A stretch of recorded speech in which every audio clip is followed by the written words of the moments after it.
What happens when a beloved actress sits down for what should be a lighthearted morning chat and instead finds herself under fire from a host determined to tear her down in less than a minute? One offhand comment would shatter the illusion of a television personality millions thought they knew. What followed was a clash so intense that it ended with studio security being called and a guest being physically escorted out. This is the story of how Julie Walters, one of Britain's most cherished actresses, walked into a morning talk show expecting warmth and laughter and found herself in a battle for her dignity against a host who seemed to wake up that day and choose chaos. The show began like any other. Bright lights, a cheerful audience, cameras rolling. Lorraine Kelly sat in her familiar chair, smiling the practiced smile that had greeted countless celebrities over the years. But something was off. There was an edge beneath the charm, a sharpness that seasoned viewers might have recognized as a warning. Julie entered to a round of applause. She was radiant, poised, ready to talk about her new film, a project she'd poured her heart into. She sat down, smoothing her dress, expecting the usual friendly routine. Light questions, laughter, maybe a few anecdotes from set. At first, that's exactly what she got. Lorraine complimented her outfit, cracked a joke about the weather, drew a polite laugh from the crowd.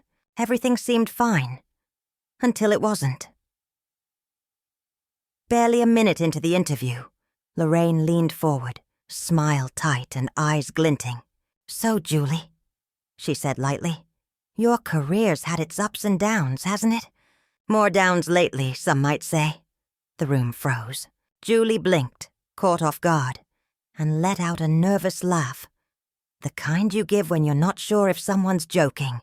"Well," she said carefully, "I've been fortunate to work steadily. I feel very lucky." Lorraine didn't let up. "Lucky? Is that what we're calling it? Because I've seen some of your recent films, and let's be honest, they haven't exactly set the box office on fire, have they?" The air in the studio shifted. Julie's smile faltered. The audience shifted uneasily. This wasn't the cozy morning banter they expected. This was something far meaner. Julie tried to stay composed. "I think success can be measured in different ways," she said softly.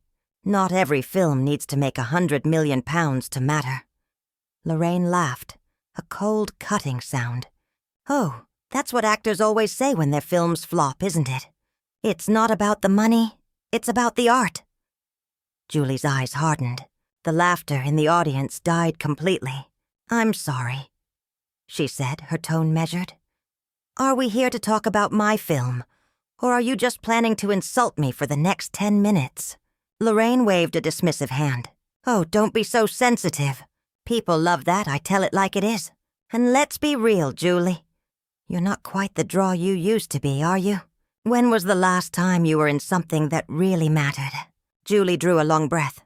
Her voice trembled slightly, but her words didn't. "I've worked in this industry for over 40 years.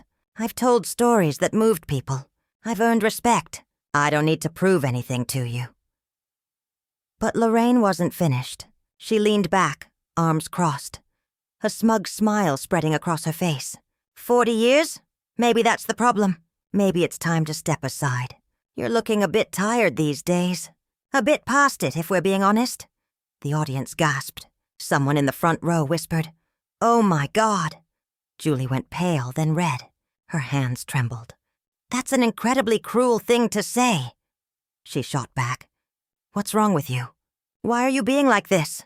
Lorraine shrugged, still smiling. "I'm just saying what everyone's thinking.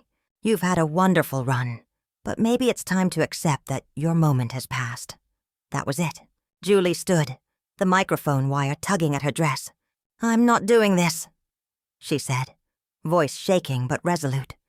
"I came here to talk, not to be humiliated by someone who clearly has an axe to grind. This is disgraceful." Lorraine rose too, her tone snapping. "Oh, sit down, Julie. Don't be so dramatic. This is live television. You can't just storm off whenever someone tells you the truth." But Julie Walters was already walking, And within moments, what began as a cheerful morning chat had spiraled into one of the most shocking live television moments in British talk show history. "Watch me," Julie shot back, her voice steady but furious. She began tugging at her microphone pack, fumbling with the wires. A production assistant hurried over, pale and panicked, trying to help. Lorraine stepped forward, finger pointed. "You're being completely unprofessional right now. Do you have any idea how many people would kill to be on this show? And here you are, throwing a tantrum like a spoiled child, just because I asked you a few tough questions." Julie straightened, eyes blazing. Her voice rose, echoing through the studio. "Tough questions? You called me washed up. You said I looked tired and past it. Those aren't questions, Lorraine. That's just you being cruel for sport. What did I ever do to you?"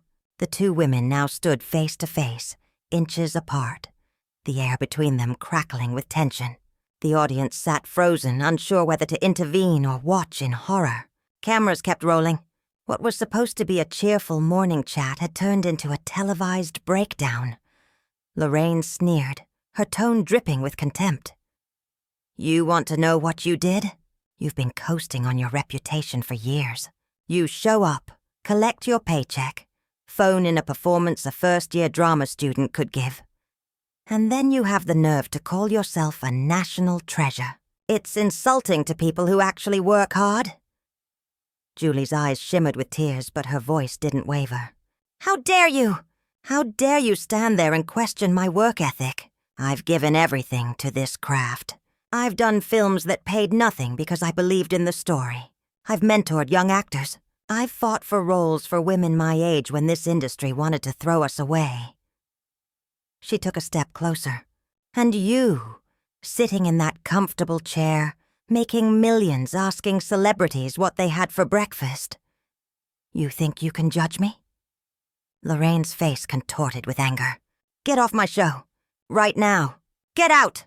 I'm already leaving," Julie said sharply, pulling the mic from her dress and handing it to the trembling production assistant. "This show is a joke, and you are a bully. I hope everyone watching finally sees you for what you are." "Security!" Lorraine barked. "Someone get her out of here!" Two security guards appeared from the wings, clearly uncomfortable. One of them spoke softly.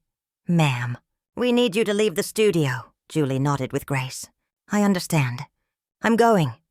Then she turned back, meeting Lorraine's eyes one last time. "You should be ashamed of yourself." The cameras caught every second as Julie Walters walked off the set, head held high, tears glinting under the studio lights. The audience remained silent, stunned. Lorraine stood alone, her chest heaving, her carefully built television persona collapsing before a live audience.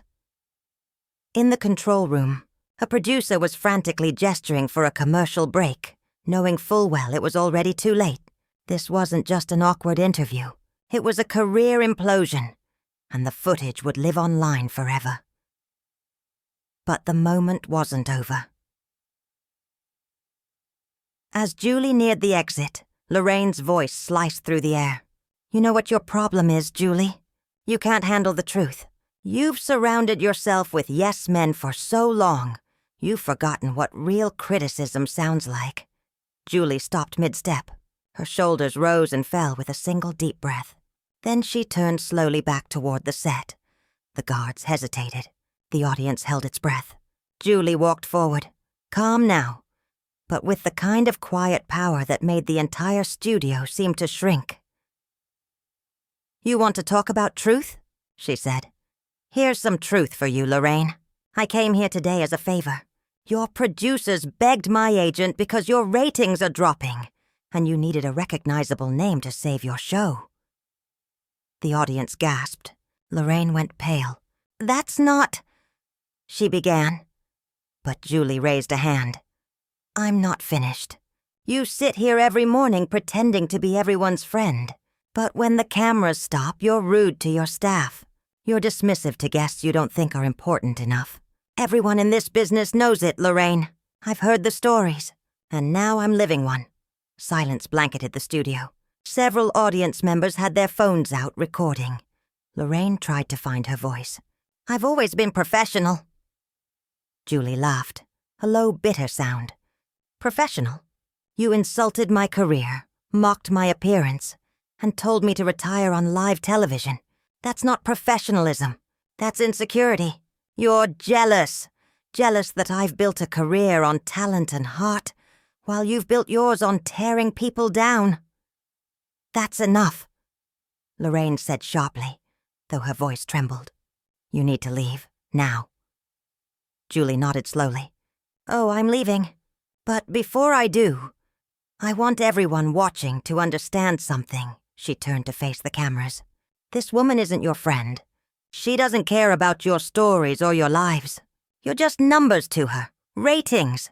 And the moment you stop being useful, she'll turn on you, just like she turned on me today." Lorraine opened her mouth, but no words came. The silence that followed was heavier than anything she had ever felt on live TV. Her mouth opened, then closed again. For a moment, she looked completely lost, her eyes darting between the crew, the audience, the cameras, searching for some sign that she still had control. But it was gone. The authority she'd always commanded, the unshakable confidence she wore like armor. It had all crumbled. This was supposed to be her domain, her stage, her kingdom. Yet somehow, without ever raising her voice, Julie had taken it from her. A security guard stepped forward once more, speaking gently as if addressing someone fragile. "Miss Walters, please. We really do need you to go now." Julie looked at him with calm understanding. "I know," she said softly. "I'm sorry you have to be part of this." Then she turned to Lorraine, her expression filled with quiet pity. "I really am sorry for you. I can't imagine what it must feel like to be so unhappy inside that the only way you can feel powerful is by making others feel small. I hope you find peace one day." The words hit harder than any argument could have. Lorraine's face faltered. Just for an instant, her composure cracked, revealing something raw and shaken beneath. She recovered quickly, her voice trembling as she whispered, "Get out of my studio." Julie met her eyes one last time. "It's not your studio," she said gently. "It belongs to the network. You just work here. And after today," she paused, letting the silence fill the air, "I wouldn't be surprised if they start wondering whether you're worth the trouble." The guards motioned her toward the exit again, and this time she went willingly.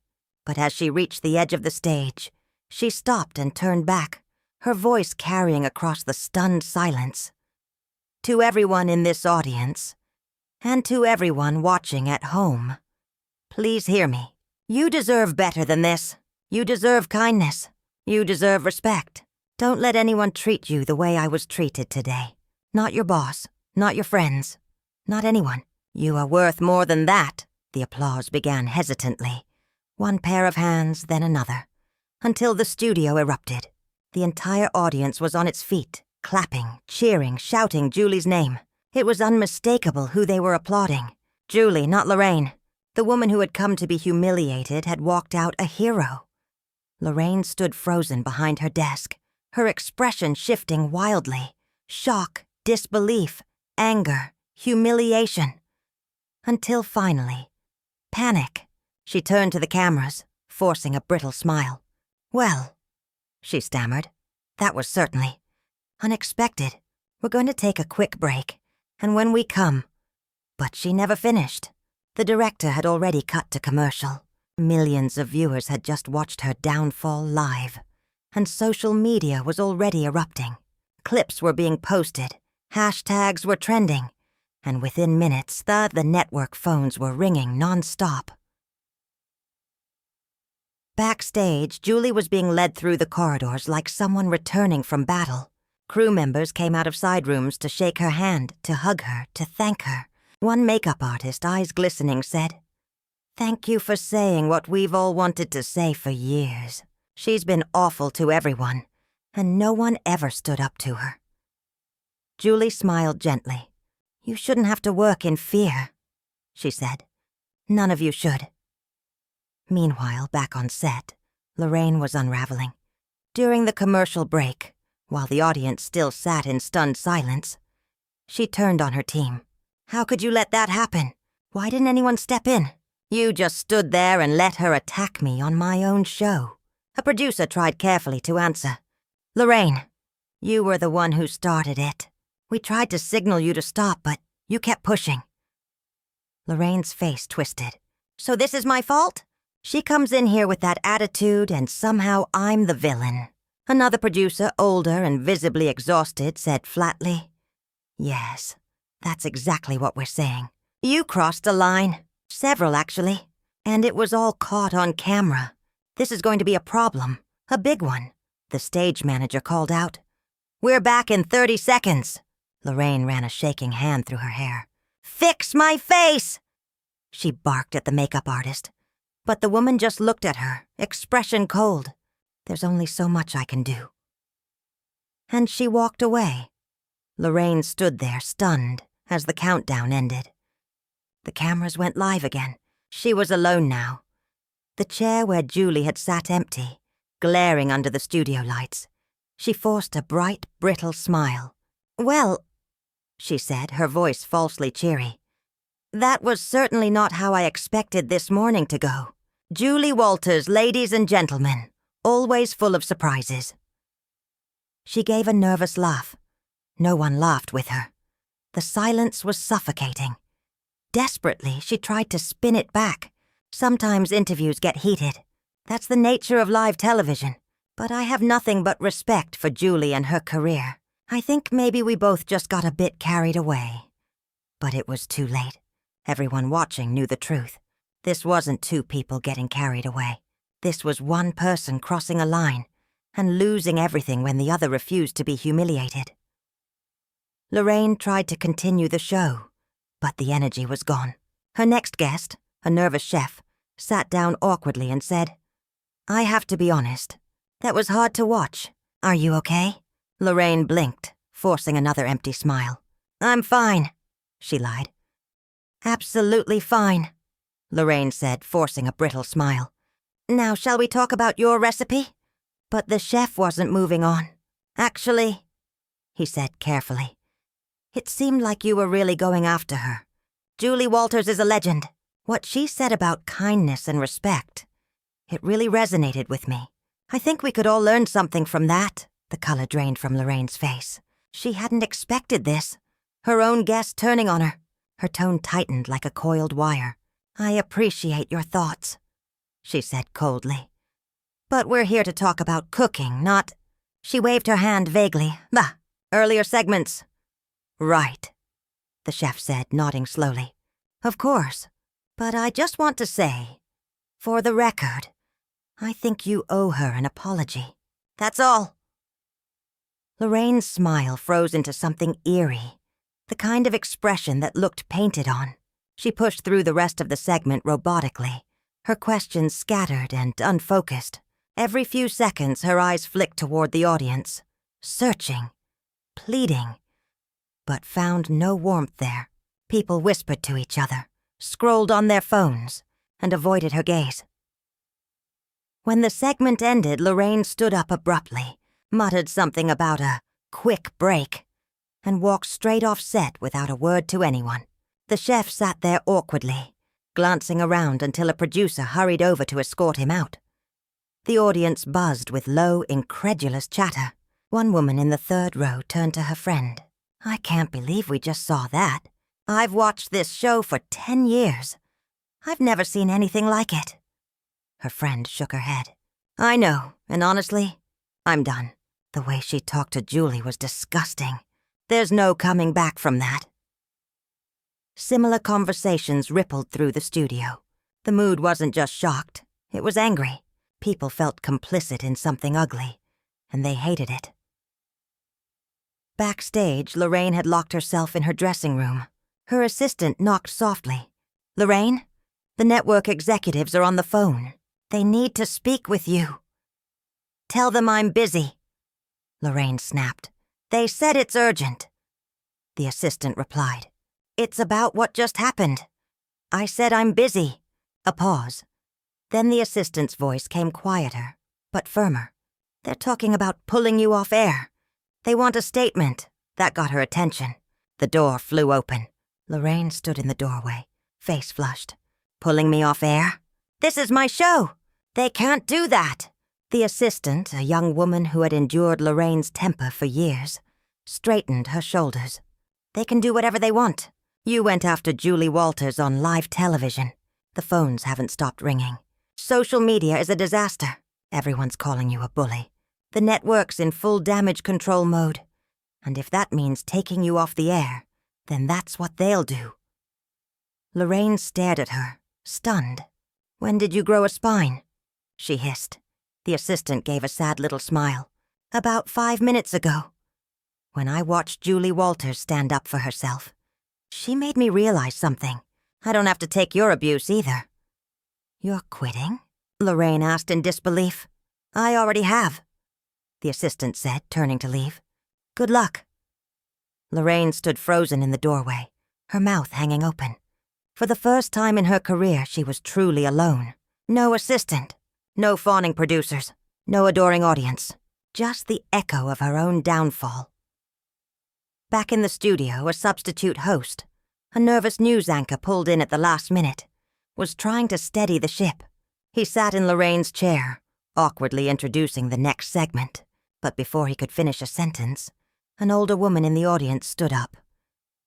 I'm sorry, she said, her voice trembling but clear. I need to say something. We all saw what happened today. We saw how Julie Walters was treated, and what we witnessed was bullying, plain and simple. She pointed toward Lorraine's empty chair. That woman should not be allowed back on television until she understands the harm she caused. The substitute host froze. The producers stared at each other, unsure what to do. Then another audience member stood, and another. A man in his 40s raised his voice. My daughter watches this show. She admired Lorraine. How am I supposed to explain to her what we just saw? That someone she looked up to could be so cruel. A younger woman spoke next, voice shaking with emotion. I came here today so excited to be in the audience. But now I just feel sick. I feel like I watched someone be torn apart for entertainment. That's not okay. The substitute host raised his hands helplessly. I understand everyone's upset. The network will be making a statement soon, but for now, I think we need to take a break. No, someone shouted from the crowd. No more breaks. No more pretending everything's fine. We deserve answers. Where is she? The chant started softly at first, then spread, growing louder and louder until it filled the studio. Where is Lorraine? Where is Lorraine? The words echoed through the air, rising in volume, shaking the walls. While behind a locked door, Lorraine sat alone, listening, realizing for the first time that the show she'd built was no longer hers. Where is Lorraine? The producers were in full panic now, phones pressed to their ears, voices trembling as they tried to salvage what was left of the show. But there was no saving it.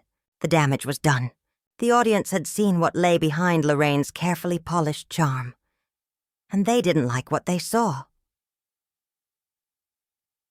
In her dressing room, Lorraine sat perfectly still.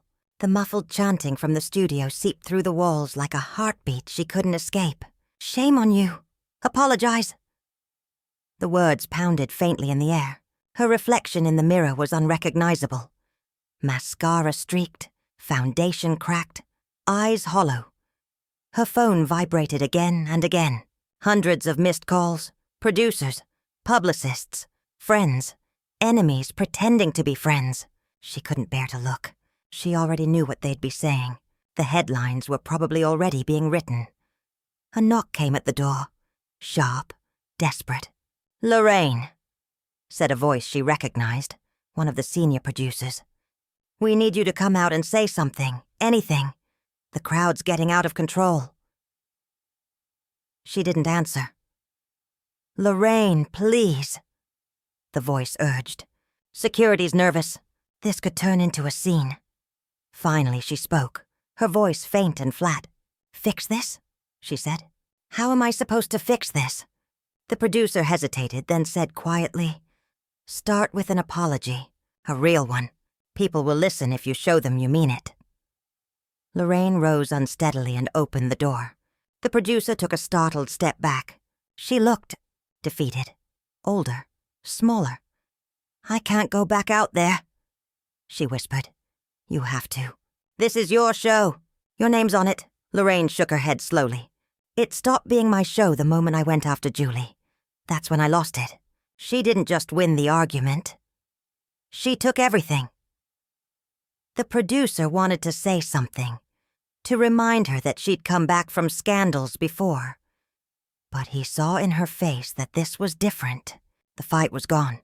Lorraine Kelly, the queen of morning television, was finished. Outside in the studio parking lot, Julie Walters sank into the back seat of her car. Her driver, phone still in hand, turned to her with wide eyes. "Miss Walters," he said, almost breathless. "You were incredible in there. Everyone's talking about it.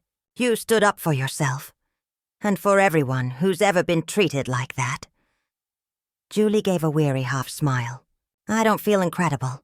I just feel tired. I never wanted it to go that way." "You didn't start it," the driver said firmly. "But you ended it with dignity.